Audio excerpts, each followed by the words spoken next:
오늘 여러분과 제가 함께 나누고자 하는 말씀은 요한복음 19장 23절에서 27절입니다. 이 말씀은 예수님께서 마지막 십자가에서 운명하시는 장면입니다. 그 마지막 운명하시는 장면 가운데에 주님의 어머니가 계셨습니다. 육신의 어머니가 계셨죠. 그 순간이 얼마나 힘들었겠습니까? 그러나 그 가운데서 우리는 가족이라는 의미와 가치를 한번 볼 수가 있습니다. 특별히 그 가운데에 예수님의 어머님이 계셨다라는 것 자체, 그것이 오늘 우리에게는 굉장히 다시 한번 생각해 보게끔 하는 부모님에 대한 의미를 줍니다. 자, 그렇다면 저희가 특별히 부모님 그리고 가정에 대해서 의미를 나눌 때 이 본문을 통해서 세 가지로 한번 보려고 하는데요. 주보에 있는 질문을 보면서 같이 하나씩 저희가 보겠습니다. 먼저 첫 번째 질문을 우리 한번 같이 읽어보실까요? 주보에 나와 있는 오늘 말씀 묵상의 첫 번째 질문을 같이 읽어보시겠습니다. 시작. 군인들에 의해 예수께서 십자가에 못 박히실 때 주님은 몇 가지 마지막 말씀을 남기셨습니다. 그때 하신 말씀 가운데엔 아들, 어머니와 같은 가족에 관한 말씀도 있었습니다. 이 마지막 말씀을 들은 이들은 누구입니까? 근데 물론 그 자리에 그 곁에 있었던 사람들이 주님의 이 마지막 말씀, 그 가운데에서도 아들, 어머니와 같은 단어들을, 그 이야기를 들으셨겠지요. 그런데 좀 특이한 것은 예수님께서 이 말씀을 하실 때에 정말 고통 가운데 계시는 상황이었잖아요. 잠깐 저희들이 말씀 오늘 읽으신 본문을 보면 23절에서 25절까지는 예수님이 정말 가장 치욕스러운 죽음을 겪으시는 그런 상황입니다. 그런 치욕스러운 상황과 십자가에 매달리신 그런 고통스러운 상황 속에서 주님은 자신의 육신의 어머니를 향하여 여자라고 부르십니다. 일반적인 상황은 아니죠. 주님이 정신이 혼미해지셔서 분간을 못하신 것은 절대 아닙니다. 마지막까지 주님께서는 아람어로 엘리 엘리 라마 사막단이라는 말씀뿐만 아니라 내가 다 이루었다라고 하는 또렷한 말씀을 남기셨습니다. 그렇다면 주님이 정신이 혼미해지셔서 어머니와 여자를 혼동하셨다라는 것은 절대 아니라는 거죠. 그럼에도 불구하고 주님께서 어머니, 육신의 어머니 마리아를 향하여 여자라고 부르신 이유는 무엇일까요? 이 상황은 정말 보통 사람들이 겪을 수 있는 상황은 아닙니다. 옆에서는 군인들이 예수님을 채찍질하고 십자가에 못 박은 후에 주님의 옷을 제비 뽑아서 서로 나누어 가지려고 하는 상황이었습니다. 이런 정말 그야말로 범상치 않고 흔치 않은 유이례적인 사건 속에서 주님이 지금 하시는 말씀에는 분명히 어떤 목적과 의도가 있음이 확실합니다. 이 상황이 어떤 상황이었는지 23절에서 25절 말씀을 저희가 잠깐 읽으면요, 23절에서 25절 말씀을 저희가 같이 함께 읽겠습니다. 시작. 군인들이 예수를 십자가에 못 박고 그의 옷을 취하여 네 깃에 나눠 각각 한 깃씩 얻고 속옷도 취하니 이 속옷은 호지 아니하고 위에서부터 통으로 짠 것이라. 군인들이 서로 말하되 이것을 찢지 말고 누가 얻나 제비 뽑자 하니 이는 성경에 그들이 내 옷을 나누고 내 옷을 제비 뽑나이다 한 것을 응하게 하려 함이로라.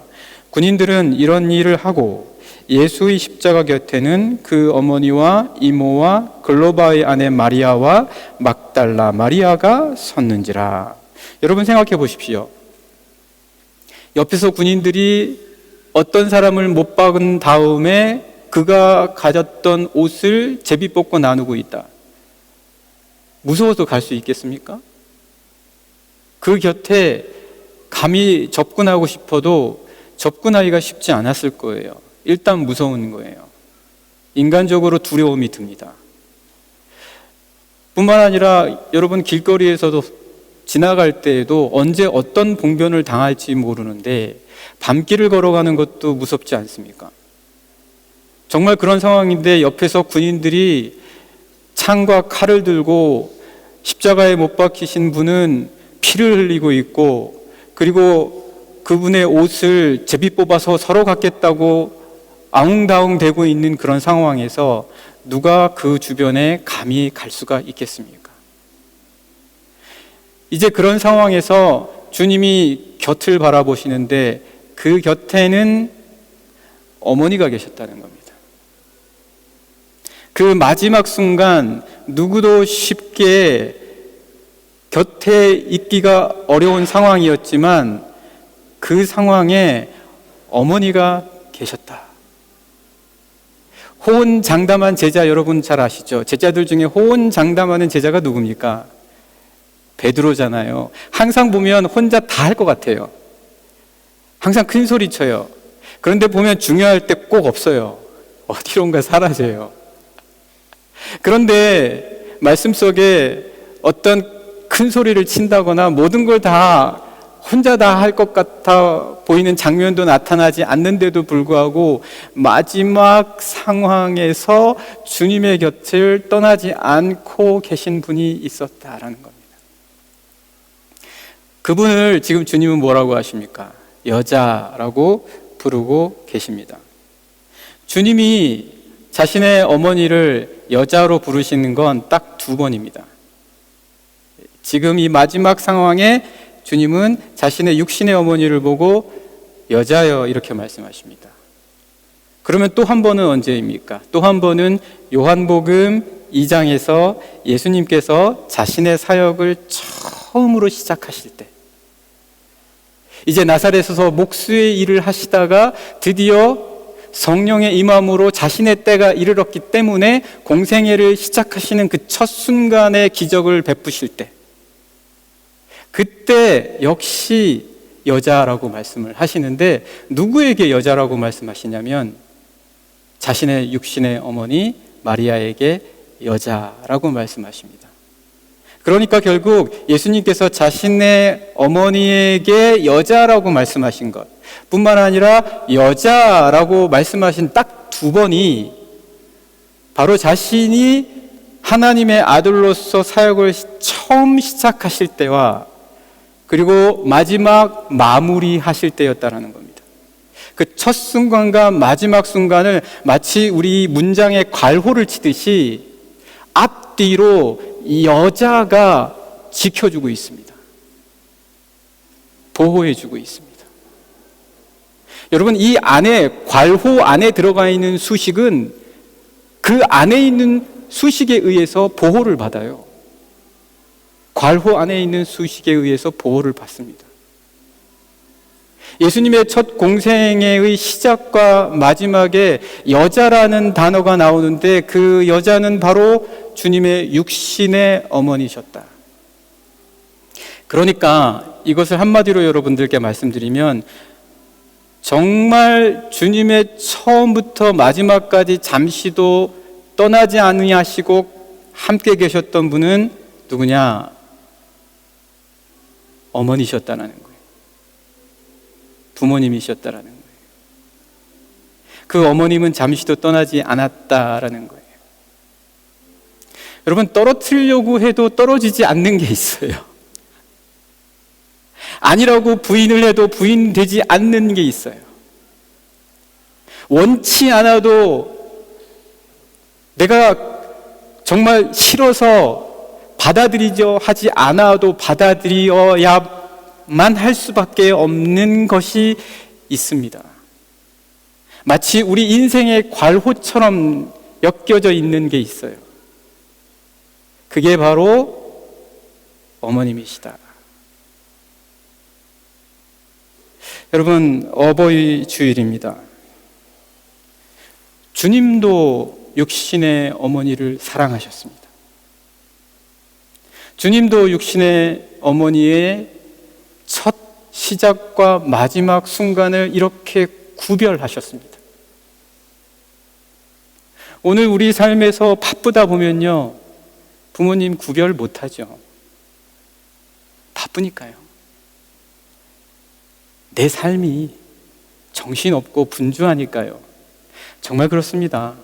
날이 갈수록 세상이 분주해지고 또 신경 쓸 것들도 굉장히 많아집니다. 그럼에도 불구하고 부인할 수 없는 거잖아요, 여러분. 거부할 수 없는 바로 이 놀라운 진실. 나의 원으로 모든 걸 다 한다 할지라도 나의 원으로 할 수 없는 마지막 유일한 것. 내가 모든 걸 다 선택해도 선택되어지지 않는 것.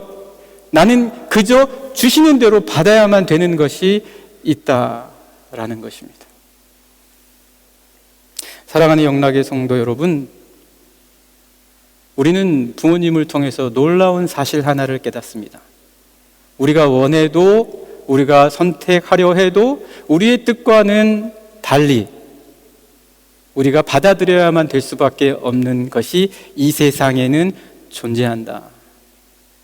바깥 세상에서는 그거를 잘 배우지 못해요. 그러나 가정 안에서는 그것을 배워야만 한다는 것입니다. 물론 잊어버릴 수는 있어요. 그러나 언젠가 여러분의 삶에서 그렇구나 라고 여러분의 가슴을 만들어주는 그런 순간들이 있다. 여러분, 마태복음 19장 4절에서 8절 말씀 한번 잠깐 보실까요? 마태복음 19장 말씀 저희가 잠깐 보시겠습니다.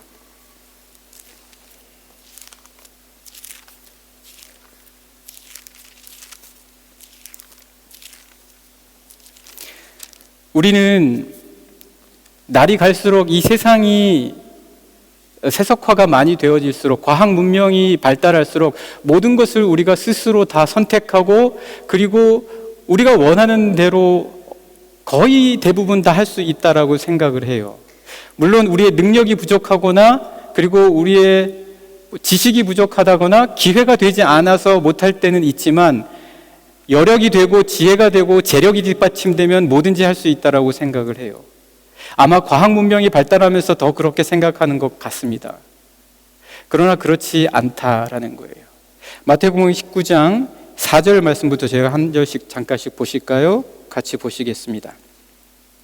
예수님과 바리새인들 간의 관계에서 그들이 결혼에 대해서, 이혼에 대해서 질문하는 거예요. 그때 주님이 이렇게 말씀하십니다. 4절 말씀입니다. 같이 읽어보실까요? 예수께서 대답하여 이르시되 사람을 지으신 이가 본래 그들을 남자와 여자로 지으시고, 언제 남자와 여자로 그렇게 지으셨다고요? 본래라는 게 있어요. 본래라는 게 있단 말이에요. 이 본래라는 거는 내 의지하고는 상관이 없어요. 여러분의 뜻하고는 상관이 없이 본래 주어진 게 있다는 거예요. 그거를 바꾸려고 하면 안 돼요. 그거를 바꾸려고 하는 시도가 있을 수 있어요. 그러나 우리 그리스도인은 하나님께서 주신 가치관에 따라서 이 본래의 것들을 어떻게 해야 되는가를 잘 생각하셔야 됩니다. 한 말씀 계속해서 보실까요? 5절이요. 계속 읽겠습니다. 시작. 말씀하시기를 그러므로 사람이 그 부모를 떠나서 아내에게 합하여 그 둘이 한 몸이 될지니라 하신 것을 읽지 못하였느냐. 이게 본래의 것이에요. 이게 본래의 가치예요. 우리 그리스도인들에게는 이것을 지켜가야 할 그런 사명이 있습니다. 계속해서 한번 보실까요? 6절입니다. 시작. 그런즉 이제 둘이 아니요 한 몸이니 그러므로 하나님이 짝지어 주신 것을 사람이 나누지 못할지니라 하시니. 이거 누가 짝지어 주셨다고요? 하나님이 그렇게 하신 본래의 것이 있다라는 거예요. 여러분, 어떨 때는 이런 유혹이 있어요. 나누고 싶은 유혹이요. 그럴 때 여러분 꼭 기억하십시오. 이게 지금 하나님이 본래 이렇게 하신 것인가, 아니면 내가 선택해서 한 것인가를 반드시 생각하십시오. 하나님이 본래 그렇게 하신 것은 함부로 나눌 수가 없는 거예요. 본래 우리에게 주신 것이 있다. 여러분이 아버지 엄마 마음에 안 들어요? 내가 왜 이런 가정에 태어났나 원망이 듭니까? 좀 더 나은 곳에 있고 싶었습니까? 좀 다른 모습으로 태어나고 싶었겠습니까? 본래 주어지신 것이 있다. 그 가치를 우리는 이 말씀 안에서 가정에 있다라는 것을 볼 수 있게 됩니다. 계속해서 말씀 보실까요? 7절입니다. 시작. 여짜오되 그러면 어찌하여 모세는 이혼 증서를 주어서 버리라 명하였나이까? 나누고자 하는 시도가 많아요. 나눌 수 있게 해줘요. 정말 그래서 나눠요. 뭐든지 간에. 오늘 이 말씀은 이혼으로 예를 들었지만 여러 다른 많은 것들이 더 있어요. 그러면 그건 또 뭐냐? 왜 그런 것이냐? 오늘 말씀 8절 보시겠습니다. 여러분과 저희가 그리스도인으로서 적어도 알고 있어야 되기 때문에 우리가 말씀을 나눕니다. 8절 말씀 계속해서 보시겠습니다. 예수께서 이르시되 모세가 너의 마음의 완악함 때문에 아내 버림을 허락하였거니와 본래는 그렇지 아니하니라. 이게 다 어디서 생겨나는 거냐? 우리 마음대로 하고 싶은 거예요. 우리 마음대로 선택하고 싶은 거예요. 그런 상황이 생기다 보니까 그렇게 되어지는 거예요. 그러나 어떻다고요? 본래는 그렇지 않다라는 거예요. 본래는 그렇지 않다. 사랑하는 영락의 성도 여러분, 여러분 곁에서 떠나지 아니하시는 여러분의 사랑하는 부모님, 그분은 여러분의 괄화 같은 분이십니다. 그 분은 언제나 여러분들 곁에 계실 겁니다. 예수님 곁에서 여자여 당신의 아들입니다. 이 말을 들은 사람은 그 곁을 언제나 떠나지 않고 지키셨던 분입니다. 여러분 삶에서도 결코 바꿀 수 없는 것들이 있다. 그 가운데 나의 부모님은 하나님이 나에게 본래 주신 것이다. 나의 본래의 삶과 관련이 있다. 나의 가장 처음부터 주어주신 것과 관련이 있다. 여러분의 시작과도 관련이 있는 거예요. 여러분의 본래와 여러분은 본래 어떤 모습인지 스스로도 모를 수 있어요. 여러분 태어나자마자 어떤 모습이었는지 기억이 나십니까? 본래 어떤 모습으로 태어났는지요? 기억 안 나시잖아요. 본래 어떤 모습인지 여러분은 몰라요. 근데 본래 아는 분이 계세요.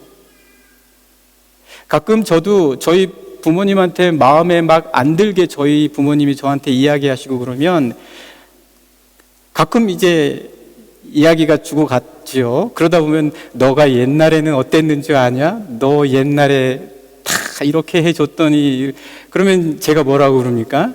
제가 언제요? 제가 언제 그랬어요? 뭐 이렇게 얘기해요. 그러나 저는 몰라요. 근데 저의 본래의 모습을 알고 있는 분이 부모님이시라는 거예요.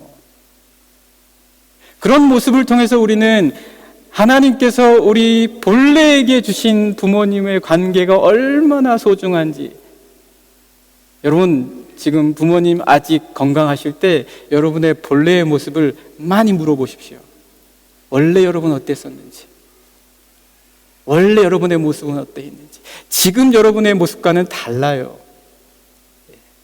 부모님은 우리에게 이렇게 본래 원래의 우리의 모습을 알게 해주시는 그런 귀한 분들이다. 여러분들 꼭 기억하시는 분들 되시기를 간절히 원합니다. 곁에서 계시는 분, 언제나 함께 하시는 분. 네, 다음 문제로 한번 저희 같이 나눠볼까요? 두 번째 질문 저희가 같이 함께 보도록 하겠습니다. 먼저 26절 말씀 같이 보시죠. 26절 말씀 읽겠습니다. 시작. 예수께서 자기의 어머니와 사랑하시는 제자가 곁에 서 있는 것을 보시고 자기 어머니께 말씀하시되 여자여 보소서 아들이니이다 하시고, 이 26절의 말씀을 갖고 저희들이 이제 두 번째 질문으로 넘어가 보도록 하겠습니다. 두 번째 질문 주보에 있는 것 같이 읽겠습니다. 시작. 예수께서 마리아를 여자라고 칭하신 후 요한을 그의 아들이라고 말씀하십니다. 마리아에겐 야고보, 요셉, 유다, 시몬과 같은 아들들이 여전히 있었고 요한은 그의 자녀가 아니었음에도 그리 말씀하신 이유는 무엇입니까? 왜 예수님께서는 여자라고 어머니 마리아에게 말씀하신 후에 요한을 가리키면서 당신의 아들입니다 라고 왜 이렇게 말씀하시냐라는 거지요. 여기 이 말씀을 좀 더 우리가 깊이 있게 보기 위해서는 약간 좀 더 성서를 원어와 함께 나눌 필요가 조금 있습니다. 여러분 한번 잠깐 저랑 같이 함께 깊이 있게 조금만 더 보시도록 하죠. 창세기 3장 15절에 보면은요, 인간이 타락하고 난 이후에 그 타락이 뱀으로부터 온 것을 하나님께서 벌하십니다. 벌하실 때 어떻게 뱀에게 말씀하시냐면 여자의 후손이 뱀의 머리를 상하게 할 것이다 이렇게 말씀하십니다. 여자의 후손이 뱀의 머리를 상하게 할 것이다. 자, 이 여자의 후손이 뱀의 머리를 상하게 한다고 할 때 이 여자는 당연히 히브리어로 기록이 되었죠. 그런데 이 히브리어를 성서의 신약처럼 헬라어로 번역한 역본이 있습니다. 그거를 70사람이 번역을 했다라고 해서 70인역이라고 합니다. 그 70인역은 성서 구약의 히브리어를 모두 헬라어로 바꿔놨습니다. 그 헬라어로 바꿀 때 이 창세기 3장 15절에 여자를 어떤 식으로 번역을 했냐면 오늘 본문에 나와 있는 여자, 헬라어로 기네아라고 하는 그 단어와 똑같은 단어로 번역을 했습니다. 그 이유는 같은 의미이기 때문이에요. 여자여라고 주님께서 말씀하실 때에 그 주님이 다시 말해서 바로 창세기 3장 15절에 하나님께서 뱀에게 말씀하시면서 여자의 후손이 언젠가 나타나 너의 머리를 상하게 할 것이다 할 때의 그 여자의 후손이 바로 예수님께서 다시 나타나셔서 여자라고 부르시는 것으로 성취된다라는 것입니다. 그러니까 지금 즉 주님은 십자가상에서 자신의 어머니를 향하여 여자라고 부르시는 것은 정신이 혼미해지셔서 허리와 배에 창과 칼이 찔리고 손과 발에 못이 박혀서 탈수 증세에 의해서 혼미해져서 어머니를 분간 못해서 여자라고 부른 것이 아니라 지금 주님은 십자가상에서도 성서의 말씀을 성취하시고 이루시고 계시는 중이라는 것입니다. 그 십자가상에서 모든 인간이 두려워하고 경험하고 싶지 아니하는 사망의 권세까지도 능히 이길 수 있다는 것을, 그리고 주님을 믿는 모든 자는 주님과 함께 그 죽음을 넘어선 부활의 영광에 이를 수 있다는 것을 보여주시기 위해서 지금 주님은 자신의 육신의 어머니를 향하여서 누군가 들으면 저 사람이 정신이 나갔나? 라고 말할지도 모르는 여자라고 부르시고 계신다는 것입니다. 그 여자의 후손이 있기까지 여러분, 마리아는 온갖 수모를 겪었습니다. 물론 하나님의 인도하심 가운데 하나님이 모든 것을 이루셨습니다. 그러나 지금 여자여 당신의 아들입니다 라고 말씀하시는 그 주님의 그 음성 속에는 아들이 있기까지, 그 십자가에 달리시는 아들이 되기까지 참으시고 견뎌야만 했던 그 모든 인생의 굴곡과 그 모든 아픔이 그 모든 대화 속에 들어가 있었다. 여러분, 누가 여러분들을 영혼을 위해서 싸우겠습니까? 누가 여러분들이 잘 되기를 원해서 싸우겠습니까? 여러분이 잘할 때 옳을 때, 의로울 때 당연히 많은 사람들이 여러분들을 서포트해주고 지지해줄 거예요. 여러분이 틀렸을 때 누가 여러분을 위해서 싸워줍니까? 심지어 여러분이 옳지 못할 때 여러분을 위해서 누가 지지해줍니까? 심지어 여러분의 죄악 가운데 있을 때 여러분을 지지해줄 사람이 누가 있습니까? 여러분의 실패와 좌절을 거듭할 때 여러분 곁에서 있어줄 사람이 누가 있습니까? 아들이 아들 되기까지 함께 있어줄 당신의 아들입니다 라고 말씀하시는 그 예수님의 음성 속에는 자신의 그 3년 동안의 공생의 기간에 저 아들이 왜 저럴까 주변의 사람들이 말하는데도 불구하고 그 자리에서 함께 있어줄 그 사람이 도대체 누구냐는 것입니다.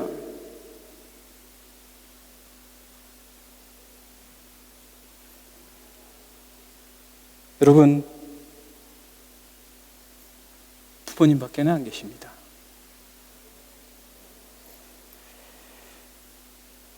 이 여인의 싸움, 고통스러운 싸움입니다. 계시록 12장 말씀 잠깐 한번 보실까요? 계시록 12장 말씀입니다. 요한계시록 12장입니다.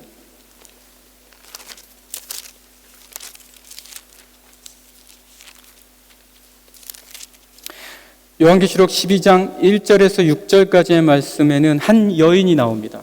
물론 이 여인은 상징적인 의미이기 때문에 여러 가지 의미로 해석될 수 있습니다. 그러나 오늘 우리가 말씀을 보실 때에는 여인이 갖고 있는 모성애를 중심으로 한번 보십시오.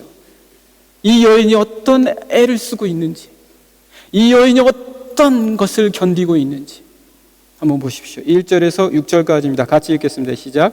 하늘에 큰 이적이 보이니 해를 옷 입은 한 여자가 있는데 그 발 아래에는 달이 있고 그 머리에는 12별의 관을 썼더라. 여러분, 물론 이것이 이 여인이 예수님을 아니면 교회를 낳게 하시는 상징적인 의미로도 쓰였겠지만 사랑하는 생명을 잉태했을 때 그 뱃속에서 움직이는 그 아이를 품은 그 어머니의 마음입니다. 해를 옷 입은 것 같아요. 달을 밟고 서 있는 것 같아요. 자신의 배 안에서 움직이는 꿈틀대는 생명을 보면서 신기할 지경이에요. 걱정해요. 배 안에서부터 얘가 어떻게 될지. 제발 건강하게, 제발 잘. 하나님이 계시다면, 심지어 하나님을 모르는 사람들조차도 하나님이 계시다면 우리 생명을 지켜주십시오. 계속해서 2절 보시겠습니다. 2절 계속해서 읽겠습니다. 이 여자가 아이를 베어 해산하게 되매 아파서 애를 쓰며 부르짖더라. 근데도 즐거워요. 근데도 기뻐요. 근데도 기다려요. 그날이 오기를 기다려요. 그리고 나서는 아픔을 다 잊어요. 해산을 하고 나서는 그 모든 고통을 잊고 또 생명을 달라고 기도해요. 여러분, 계속해서 3절 보시겠습니다. 하늘에 또 다른 이적이 보이니 보라, 한 큰 붉은 용이 있어 머리가 7이요 뿔이 10이라. 그 여러 머리에 7 왕관이 있는데 그 꼬리가 하늘의 별 3분의 1을 끌어다가 땅에 던지더라. 용이 해산하려는 여자 앞에서 그가 해산하면 그 아이를 삼키고자 하더니, 세상에 삼키려고 하는 어떤 것이 있다면 이 여인은 맞설 겁니다. 용이라도 물론 두려워하지만 맞설 거예요. 그거예요. 누가 이 어린 생명을 위해서 맞서겠습니까? 세상에 삼키려는 거 너무너무 많아요. 그래서 이거는 아빠 뭐라 그러는 게 아니고요. 아빠는 피곤해서 자도 엄마는 아이 학교 가는 애까지 같이 가지고 또 돌아올 때도 지켜봐주고, 아빠도 많이 그러십니다. 아빠, 엄마다. 네, 5절 말씀 계속해서 보실까요? 여자가 아들을 낳으니 이는 장차 철장으로 만국을 다스릴 남자라. 그 아이를 하나님 앞과 그 보좌 앞으로 올려가더라. 하나님, 저의 이 아이를 하나님께서 쓰시고 사용하여 주시옵소서. 어머니만큼 누가 이것을 기도하겠습니까? 여러분, 세상에서 누가 여러분의 영혼을 위해서 기도하겠습니까? 마지막 6절입니다. 시작. 그 여자가 광야로 도망하매 거기서 1260일 동안 그를 양육하기 위하여 하나님께서 예비하신 곳이 있더라. 양육하는 그 모든 시간이 광야일지라도 양육하는 것. 오늘 우리가 모성애를 중심으로 함께 이 말씀을 보셨습니다. 여러분, 육신의 어머니 마리아를 향하여 당신의 아들입니다 라고 할 때는 주님이 겪으셨던 어린 시절부터 자신을 돌보셨던 어머니에 대한 모든 것이 그 안에 담겨 있습니다. 사랑하는 영락의 성도 여러분, 여러분을 위하여 영적으로 근원적으로 싸워주실 부모님들을 위하여서 여러분들을 꼭 함께 기도하시고, 나의 영적인 근원적인 부분을 위하여 간구하시는 분이시구나 라는 생각, 이 어버이 주일을 맞아서 다시 한번 꼭 기억하신 모든 영락의 성도님들 되시기를 간절히 원합니다. 왜냐하면 마지막으로 우리 함께 세 번째 부분 저희가 빨리 보고 마치도록 하겠습니다. 27절입니다. 27절 말씀 같이 읽겠습니다. 시작. 또 그 제자에게 이르시되 보라 내 어머니라 하신대 그때부터 그 제자가 자기 집에 무엇이니라. 3번 문제 주보에 나와 있는 거 같이 한번 읽어보실까요? 3번 문제입니다. 같이 읽겠습니다. 시작. 예수께서 요한에게 어머니 마리아를 가리켜 내 어머니라고 하십니다. 이제 예수께서 십자가상에서 죽음을 앞두고 모든 사역을 마무리하며 완성하실 그 시점에 특별히 육신의 어머니를 왜 말씀하고 계신 것입니까? 여러분, 주님은 육신의 부모에게도 순종하셨습니다. 그러나 지금 이 시점은요, 사실 주님이 이 육신의 몸을 벗어나시는 시점이에요. 이 땅에서 벗어나셔서 이제 부활하신 후에 제자들과 40여일간 함께 거하시다가 하나님 보좌 우편으로 가실 때예요. 어찌 보면 우리의 관점이라면 더 이상 육신의 관계는 정리하실 때야 됩니다. 그런데 오히려 정리라기보다는 육신의 어머니에 대한 말씀을 더 많이 하세요. 이 마지막 말씀에는 가족에 대한 말씀들이 많이 있어요.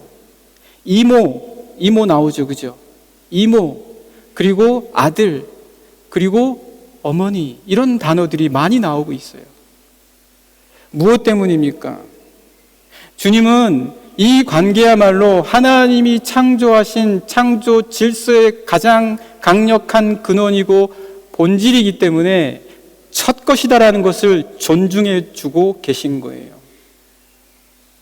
에베소서 6장 2절 3절 말씀 보시면은 구약에 나와 있는 말씀, 신명기와 출애굽기의 말씀을 바탕으로 내 부모를 공경해야 이것이 약속이 있는 첫 계명이기 때문에 내가 잘되고 땅에서 장수할 것이다. 그렇게 말씀해 주고 있습니다.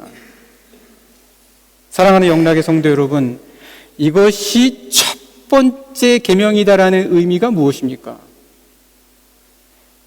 이것이 첫 번째 계명이다라는 것은 한 가지 예로 들면은요, 여러분 단추 있죠? 단추에서 첫 번째 단추예요. 그러니까 이 첫 번째 단추가 잘못 꽂아지면 그 다음에 뭔가 단추 구멍이 있어서 들어가기는 해요. 되는 것 같아요. 근데 다 안 되는 거예요. 부모님하고의 관계가 그렇습니다. 뭐 옷은 다 잘 꿰어진 것 같아요. 근데 어색해요. 뭔가 안 돼요. 그게 부모님하고의 관계예요. 부모님하고 뭐 잘 안 돼도 다른 모든 관계에 문제 없으니까 괜찮겠지? 아니라니까요. 뭔가 안 되는 거예요. 뭔가 어색한 거예요. 첫 계명이에요. 이 첫 번째 계명이 이루어져야 땅에서 장수하고 잘 된다. 하나님이 그만큼 우리의 삶을 존중해 주신다는 거예요. 주님께서는 마지막 그 순간에 육신의 관계를 온전케 하시고 존중해 주십니다. 그것이 약속에 있는 첫 계명을 지키는 거예요. 저는 여러분들이 이 약속에 있는 첫 계명을 소홀히 하지 않기를 바랍니다. 자꾸 뒷전으로 물러가요. 이게 첫 번째 계명이 아니라 두 번째 계명이 돼요. 세 번째 계명이 돼요. 네 번째 계명이 돼요. 죄송합니다. 저에 대한 이야기예요. 이게 가장 첫 번째 계명이라고 주님이 말씀하셨는데 이게 어찌다 보니까 자꾸 두 번째, 세 번째, 네 번째. 사랑하는 영락의 성도 여러분, 우리가 어떻게 온전할 수 있겠습니까? 우리가 어떻게 모든 것 다 잘할 수 있겠습니까? 그러나 이 계명은 약속이 있다라고 말씀하시고 주님은 십자가상에서 모든 것을 이루실 때 육신의 가정에 대해서 말씀해 주셨습니다. 이 육신의 가족을 존중할 때 그때 오히려 주님이 마치 이모, 아들, 어머니를 말씀하실 때 그 육신의 가정을 뛰어넘는 믿음과 신앙의 가정이 놀랍게 이루어지는 것을 볼 때 여러분의 삶의 폭도 더욱 분명히 넓어지리라고 믿습니다. 여러분 믿으십니까? 예, 이것이 약속이 있는 첫 번째 계명입니다. 오늘 어버이 주일을 맞아 꼭 기억하시는 우리 영락의 모든 성도님들 되시기를 간절히 축복합니다.